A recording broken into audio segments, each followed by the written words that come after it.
bersyukur bahwa kita bisa beribadah pada saat ini. Itu semua karena kemurahan dan kebaikan Tuhan, baik yang ada di tempat ini maupun yang menyaksikan live streaming ini. Hari ya, saya mengajak semuanya untuk mempersiapkan hati kita, mempersiapkan hidup kita.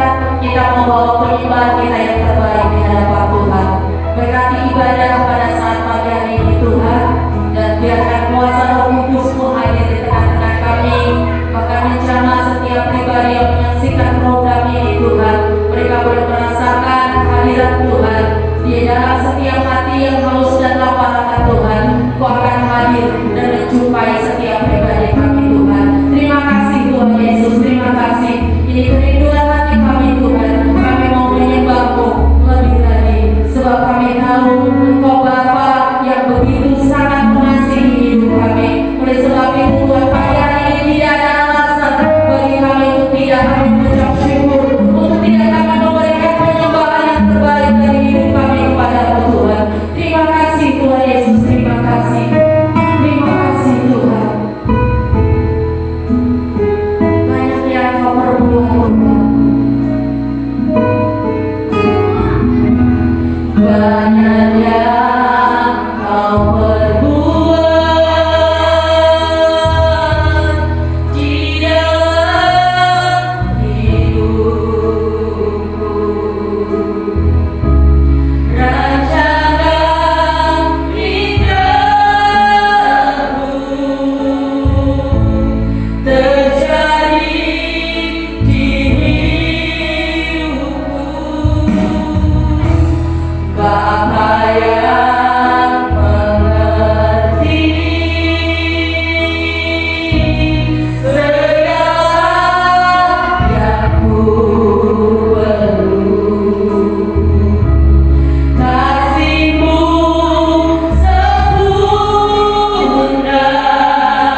kita bahwa setiap hari cinta kita, percaya kita, setia kita kepada Tuhan harus semakin bertambah. Amin. Persiapkan hati kita lebih lagi untuk kita boleh menerima bagian berkat yang terbaik, yaitu firman Tuhan. Kita mau tetap percaya walaupun kita tidak bisa melihat jalan yang ada di depan kita. Mungkin ada begitu banyak rintangan, bahkan untuk kita datang beribadah pun kita sangat dibatasi. Tapi kita percaya Dia Allah yang selalu hadir buat hidup kita.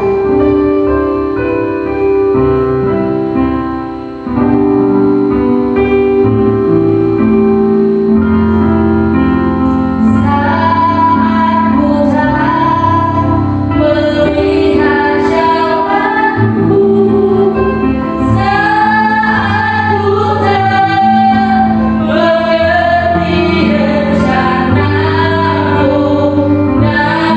namun tetap ku pegang janjimu. Penghamarku hanya padamu. Dari awal lagu ini, saat ku tak melihat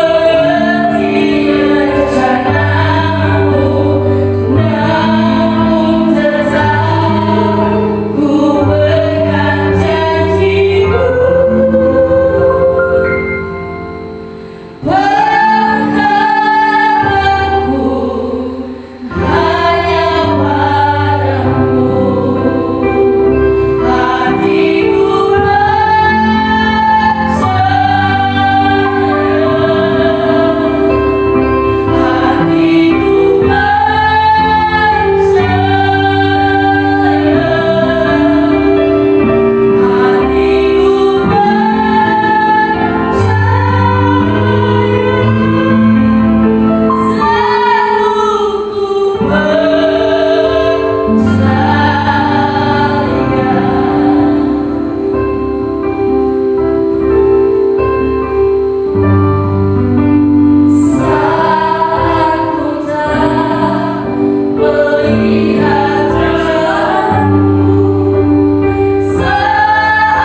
ku tak mengerti rencanamu, namun tetap ku pegang janjimu. Penghamarku hanya padamu.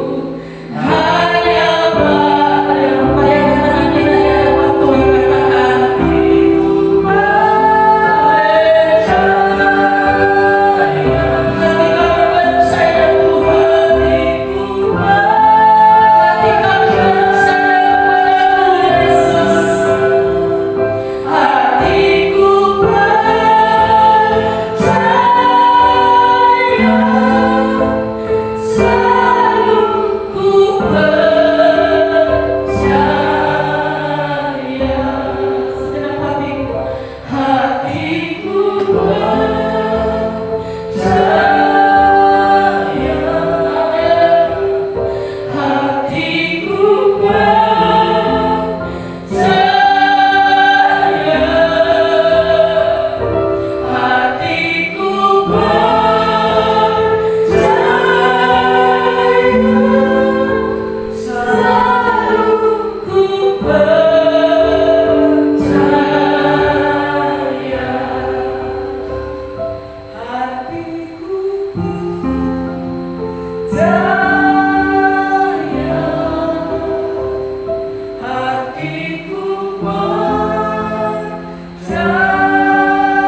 tidak percaya kepada-Mu. Karena kami tahu Engkau Allah yang besar, Engkau Allah yang ajaib, Engkau Allah yang sanggup melakukan segalanya bagi setiap kami. Mungkin sampai hari ini, sampai detik ini, kami belum melihat ada jalan keluar dari setiap masalah-masalah dalam hidup kami. Kami belum melihat ada jawaban yang pasti dalam hidup kami, tetapi kami mau tetap percaya kepadamu bahwasanya Engkau Tuhan yang mempunyai waktu bagi kami, dan kami percaya Engkau pasti akan menolong, memberikan jawaban, memberikan jalan keluar yang terbaik dalam hidup kami. Mari Tuhan, Kau boleh tambahkan iman percaya kami kepadamu, biar iman kami boleh semakin kuat, tidak menjadi lemah dengan apapun yang terjadi dalam hidup kami. Terima kasih, kami bersyukur untuk kesempatan yang indah yang Kau berikan kepada kami. Kami boleh memuji membesarkan nama-Mu, dan kami percaya Kau disenangkan melalui persembahan pujian kami saat pagi hari ini. Dan kembali kami mau siapkan hati kami untuk diisi dengan kebenaran firman-Mu, dan kami percaya kebenaran firman-Mu akan memberkati kami semua, membawa kehidupan kami untuk semakin dekat dan mengasihi Tuhan. Terima kasih, kami sambut firman-Mu dengan hati limpah syukur di dalam nama Tuhan Yesus Kristus. Haleluya, amin. Puji Tuhan. Haleluya. Haleluya. Shalom. Shalom. Ya, bersyukur pada Tuhan kalau sampai hari ini, ya sampai pagi hari ini Tuhan masih berkemurahan atas kita semua. Kalau kita boleh ada sampai hari ini, itu semua hanya oleh karena anugerah Tuhan dalam hidup kita. Bapak Ibu Saudara yang dikasih dalam Tuhan, mungkin sudah 4 minggu kita tidak bisa beribadah bersama-sama, tetapi biarlah hal ini tidak mengurangi semangat kita, bahkan tidak mengurangi cinta kita, kasih kita kepada Tuhan.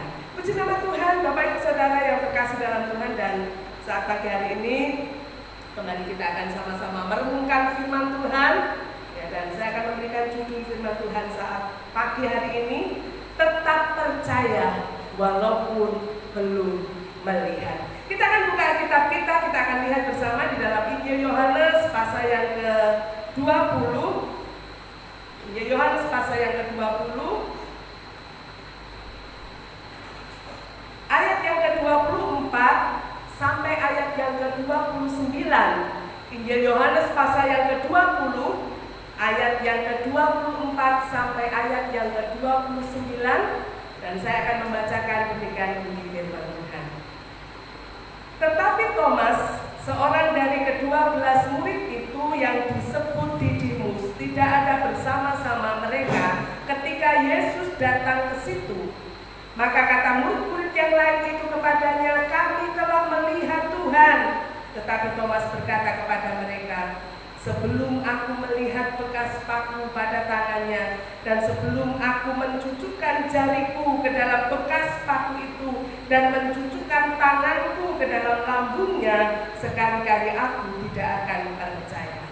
8 hari kemudian murid-murid Yesus berada kembali dalam rumah itu, dan Thomas bersama-sama dengan mereka. Sementara pintu-pintu terkunci, Yesus datang dan Ia berdiri di tengah-tengah mereka dan berkata, "Damai sejahtera bagi kamu." Kemudian Ia berkata kepada Thomas, "Taruhlah jarimu di sini dan lihatlah tanganku, ulurkanlah tanganmu dan cucukkan ke dalam lambungku, dan jangan engkau tidak percaya lagi, melainkan percayalah." Thomas menjawab dia, "Ya Tuhanku dan Allahku." Kata Yesus kepadanya, "Karena engkau telah melihat aku, maka engkau percaya. Berbahagialah mereka yang tidak melihat namun percaya." Puji nama Tuhan. Bapak Ibu Saudara yang terkasih dalam Tuhan, 1 minggu yang lalu kita memperingati hari kebangkitan Tuhan Yesus. Kebangkitan Tuhan Yesus menjadi bukti nyata bahwa Dia adalah Allah yang hidup dan ada masa depan, yaitu hidup yang kekal bersama-sama dengan Dia. Dan kita tahu Bapak Ibu Saudara yang terkasih dalam Tuhan, setelah Yesus bangkit selama 40 hari, Yesus masih berada di muka bumi ini, dan beberapa kali Yesus menampakkan diri. Di pasal-pasal sebelumnya kita melihat bagaimana Yesus menampakkan diri kepada Maria Magdalena. Kemudian di dalam Injil yang lain diceritakan bahwa Yesus juga menampakkan diri kepada Kleopas dan satu temannya, yaitu di jalan Emmaus. Kemudian Yesus juga menampakkan diri kepada 10 murid-muridnya. Kemudian Yesus juga menampakkan diri kepada 11 muridnya dan termasuk Thomas pada waktu itu. Dan Yesus juga menampakkan diri kepada sebagian dari murid-muridnya di Danau Tiberias. Pertanyaannya yang perlu menjadi perenungan kita, mengapa Yesus harus menampakkan diri secara khusus kepada murid-muridnya? Bapak Ibu Saudara yang terkasih dalam Tuhan, Yesus harus menampakkan diri kepada murid-muridnya pada waktu itu karena ternyata murid-murid Yesus ini tidak percaya terhadap kebangkitan Yesus. Itu sebabnya Yesus harus menampakkan diri kepada mereka. Kalau kita boleh melihat di dalam Injil Lukas pasal yang ke-24, ayat yang ke-10, ayat yang ke-11, ketika Maria Magdalena dengan beberapa perempuan menyampaikan berita kebangkitan Yesus, dikatakan di sana bahwa murid-murid Yesus tidak percaya, tidak mempercayai kebangkitan Yesus. Bahkan di ayat yang ke-11 di sana dikatakan, tetapi bagi mereka, dikatakan murid-murid Yesus ini katakan, tetapi bagi mereka kata-kata itu seakan seperti omongan kosong. Mereka tidak percaya dengan berita yang disampaikan oleh perempuan-perempuan itu. Bahkan di dalam Injil Markus pasal yang ke-16 ayat yang ke-11 di sana juga dijelaskan, ketika mereka mendengar bahwa Yesus hidup dan mereka telah melihatnya, dikatakan juga bahwa mereka tidak percaya. Bapak Ibu Saudara yang terkasih dalam Tuhan, murid-murid Yesus tidak percaya dengan kebangkitan Yesus. Bahkan ketika Kleopas dengan salah satu temannya juga menyampaikan berita tentang kebangkitan Yesus, tetap saja mereka tidak percaya. Jadi Bapak Ibu Saudara yang terkasih di dalam Tuhan, ketidakpercayaan dari murid-murid Yesus tentang kebangkitannya ini menjadi alasan yang mendasar mengapa Yesus harus menampakkan diri secara khusus kepada murid-muridnya pada waktu itu. Bapak Ibu Saudara, mereka tidak percaya. Mereka tidak percaya bahwa Yesus yang sudah mati itu bangkit kembali. Bapak Ibu Saudara, mengapa mereka tidak percaya? Bapak Ibu Saudara, mereka tidak percaya terhadap kebangkitan Yesus karena mereka, murid-murid Yesus, tidak dapat menangkap dengan baik apa yang dikatakan oleh Yesus tentang apa yang akan terjadi pada diri Yesus. Kalau kita boleh melihat di dalam Injil Matius, Markus, Lukas, Bapak Ibu Saudara, dicatat di sana 4 kali Yesus memberitahukan kepada murid-muridnya tentang apa yang akan terjadi. Bapak Ibu Saudara, kalau Bapak Ibu Saudara ada waktu untuk membaca, di situ ada pemberitahuan pertama, pemberitahuan kedua, pemberitahuan ketiga, pemberitahuan keempat. Yesus sudah sampaikan itu kepada murid-muridnya apa yang akan dialami oleh Yesus. Bahwasanya Yesus harus mati. Yesus harus mati, dibunuh, mati di atas kayu salib. Tetapi pada hari yang ketiga Yesus akan bangkit. Yesus sudah beritahukan semuanya kepada murid-muridnya. Tetapi Bapak Ibu Saudara yang terkasih dalam Tuhan, ternyata murid-murid Yesus ini tidak bisa menangkap apa yang disampaikan oleh Yesus. Mereka tidak bisa paham dengan apa yang disampaikan oleh Yesus sehingga menganggap berita kebangkitan Yesus itu adalah suatu kebohongan. Dipandang itu sebagai berita bohong. Mereka tidak percaya kalau Yesus yang sudah mati itu bangkit dan hidup kembali. Bapak Ibu Saudara yang terkasih dalam Tuhan, Yesus sangat mengasihi murid-muridnya. Yesus sangat mengasihi murid-muridnya. Yesus tidak mau membiarkan murid-muridnya ada di dalam kebimbangan. Yesus tidak mau membiarkan murid-muridnya ada di dalam keraguan, bahkan ketidakpercayaan terhadap kebangkitan Yesus. Bapak Ibu Saudara, itu sebabnya Yesus harus menampakkan diri kepada mereka. Dan di ayat-ayat yang sudah kita baca saat pagi hari ini, Bapak Ibu Saudara, kita melihat bagaimana Yesus menampakkan diri kepada Thomas. Salah satu murid dari Yesus, ada 11 murid yang masih ada, yang paling terakhir ya, percaya bahwa Yesus yang sudah mati itu bangkit dan hidup kembali. Bapak Ibu Saudara, Yesus menampakkan diri kepada Thomas, Bapak Ibu Saudara, dan Yesus menegur Thomas atas ketidakpercayaannya itu.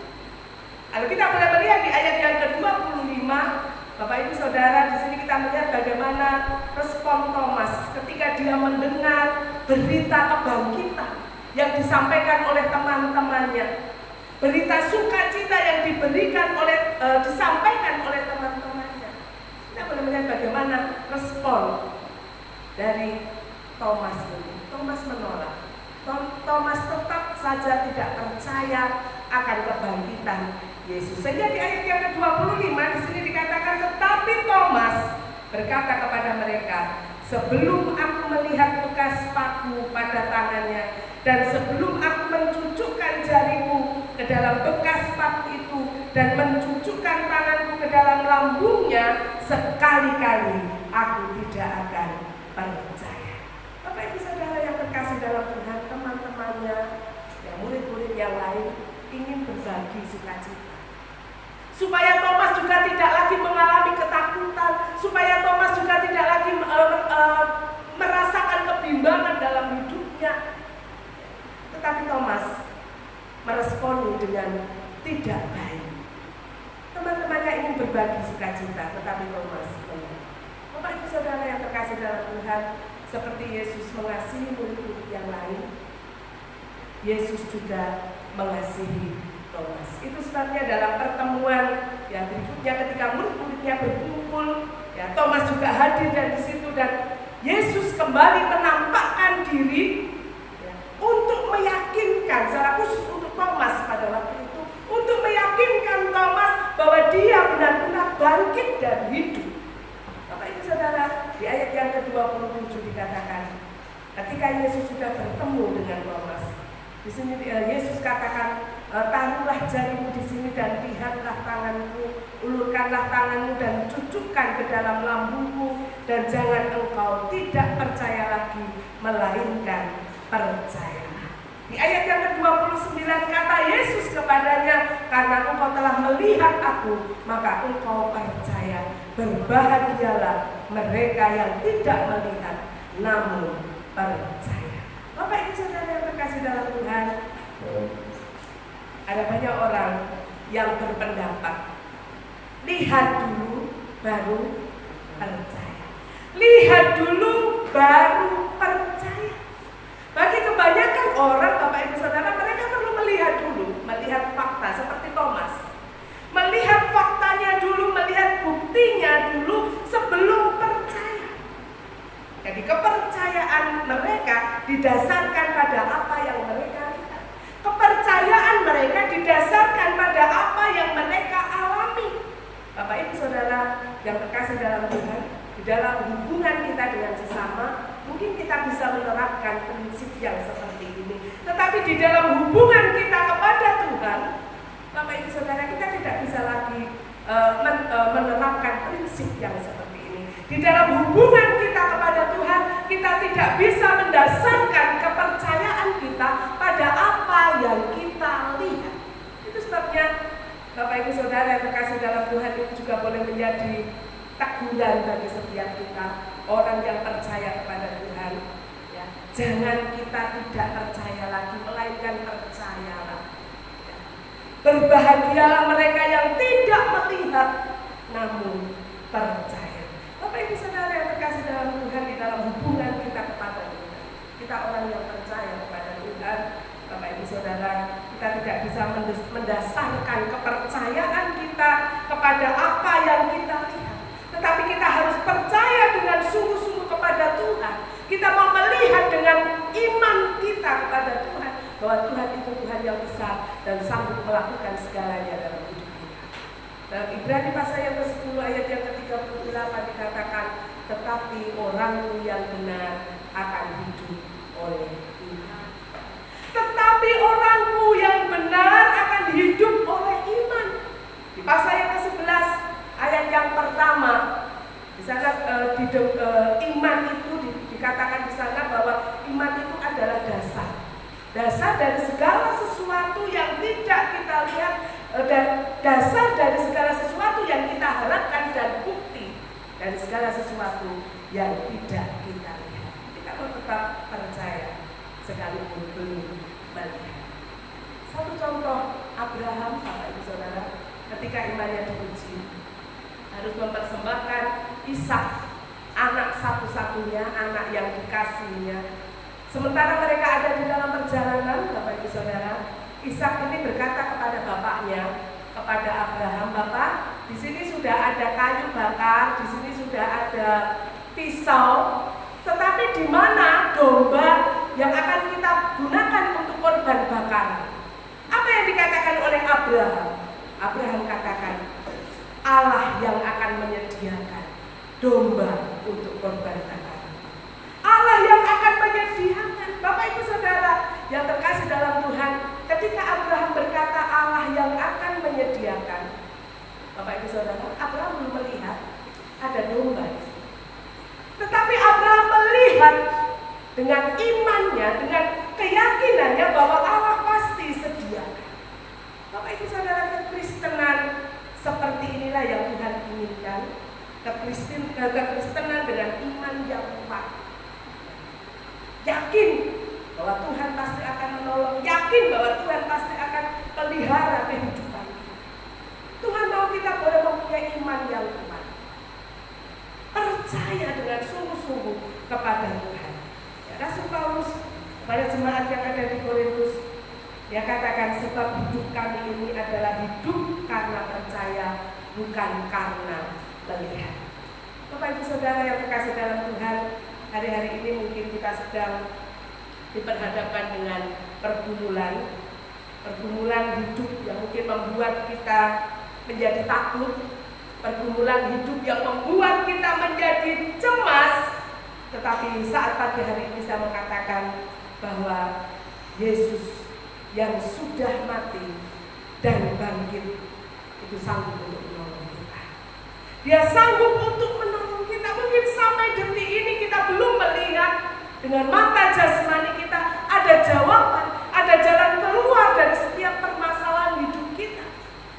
Tetapi yakin bahwa Tuhan mempunyai waktu dan pasti akan menolong kita. Yesus katakan kepada Thomas pada waktu itu, dan hari ini, pagi hari ini, Yesus juga mau katakan kepada setiap kita, janganlah engkau tidak percaya lagi, melainkan percaya. Mungkin ada di antara kita yang hari-hari ini ada di dalam kebimbangan. Kita sedang berada di dalam keraguan, bahkan ketidakpercayaan terhadap kemahakuasaan Tuhan, terhadap kuasa Tuhan. Kita bimbang, kita ragu, kita tidak yakin apakah Tuhan sanggup menolong kita.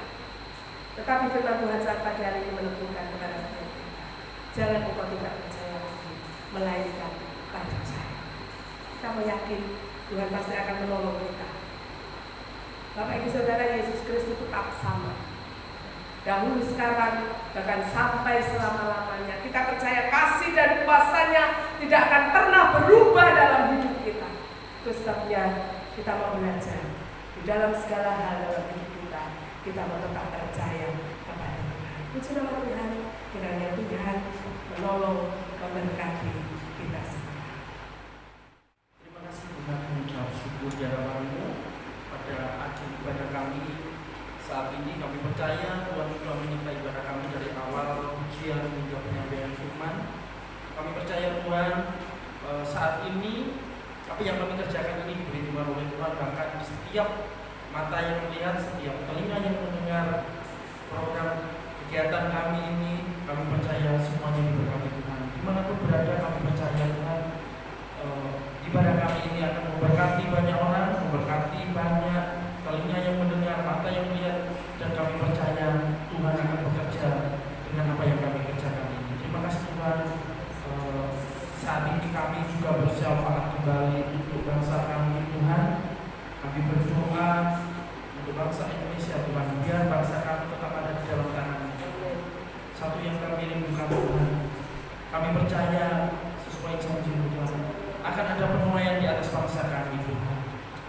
Ajar kami untuk percaya, ajar kami untuk tetap mengandalkan Tuhan di dalam hidup kami.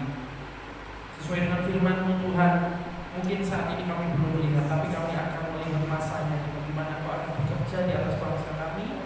Kalau saat ini bangsa kami dihadapkan dengan banyak sekali pergumulan dari sakit penyakit virus yang saat ini bekerja Tuhan, satu yang kami tahu, kalau tangan Tuhan yang melindungi, bagi Tuhan tidak ada yang mustahil.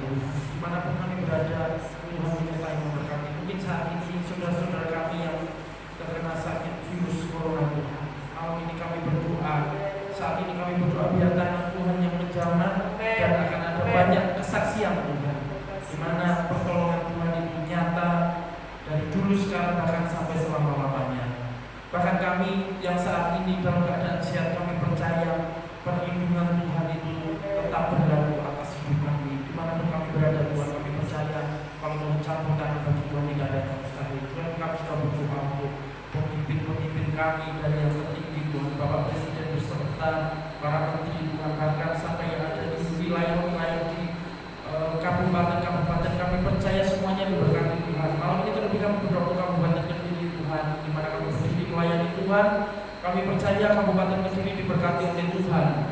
Setiap pemimpin-pemimpin kami diberkati oleh Tuhan, bahkan sampai desa dusun di mana kami berdiri, kami percaya semuanya diberkati Tuhan. Malam ini kami doakan Tuhan. Tuhan, kami menyerahkan tanah, air, dan udara yang ada Tuhan. Biar Tuhan campur tangan Tuhan memberkati. Setiap apa yang kami nikmati diberkati oleh Tuhan. Terima kasih Tuhan untuk saat ini. Kami juga berdoa Tuhan untuk pergumulan yang saat ini mungkin dihadapi seluruh jemaat Tuhan, bahkan orang-orang yang belum mengenal Tuhan. Malam ini kami berdoa Tuhan, biar Tuhan juga tetap campur tangan. Kami tidak minta untuk kami dihentikan masalah kami Tuhan, tapi kami sambil yang kami minta Tuhan memberikan kekuatan untuk kami menghadapi setiap masalah kami, baik itu ekonomi, baik itu pekerjaan, baik itu sakit penyakit. Saat ini kami berdoa biar tangan Tuhan yang campur tangan Tuhan yang memberkati Tuhan, karena kami percaya Allah yang kami sembah melebihi segala-galanya, dari satu melakukan perkara yang besar Tuhan. Tuhan, kami percaya datang tidak akan lama lagi Tuhan. Satu yang kami rindukan sampai akhir hidup kami, iman kami tetap kepada Tuhan, dan sampai akhir hidup kami tetap bersama keluarga kami melayani Tuhan. Kami percaya Tuhan, Tuhan akan menyertai, Tuhan akan memberikan kekuatan kepada setiap kami. Tuhan, biar iman-Mu tetap menyertai kami. Terima kasih Tuhan, pada akhir ibadah kami ini Tuhan, kami menyerahkan seluruh kehidupan kami. Kiranya Tuhan memberkati kami berlimpah-limpah, bahwa saudara usaha kami, daerah pelayanan kami, dan kiranya Tuhan menyertai, melindungi dari segala malapetaka